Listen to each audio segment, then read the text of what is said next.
कपिलतीर्थ. कपिल मुनीला या ठिकाणी पार्वती परमेश्वराचा साक्षात्कार झाला. ते स्थळ कपिलतीर्थ या नावानं प्रसिद्ध आहे. पूर्वीच्या काळी पुरंदर नावाचा एक राजा होता. तो धर्मगुणानं राज्य करत होता. राजाला संतान मात्र नव्हते. संतान मिळवण्यासाठी तो नेहमी श्रीनिवासाची पूजा करत होता. काही दिवसानंतर राजाला पुत्र संतान प्राप्त झालं. त्याचं माधव असं नामकरण करण्यात आलं. पुरंदरानं आपल्या मुलाचं पांड्य देशाच्या राजकुमारीशी लग्न केलं. तिचं नाव सुशीला. सुशीला वेदशास्त्रात निपुण होती. एके दिवशी माधवानं कामांध होऊन आपल्या पत्नीला दिवसा संभोग करण्यासाठी बोलावलं. पतीचं अज्ञान पाहून सुशीलेनं हसून त्याला नाना प्रकारे समजावून सांगितलं. दिवसा पशुपक्षी संभोग करत असतात. मानवानं अशा प्रकारे करणं हे मोठं पाप आहे. तरीही माधवानं तिचं काही ऐकलं नाही. माधवाला पत्नीबद्दल विरक्ती निर्माण होऊन तो अरण्यात चालता झाला.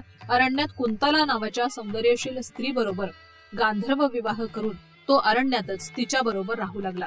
काही दिवसांनी कुंतला मात्र मरून गेली. कुंतला मरून गेल्यानंतर माधव वेड्यासारखा भटकत राहिला. तेव्हा अरण्यात फिरत फिरत कपिल तीर्थ या ठिकाणी तो येऊन पोहोचला.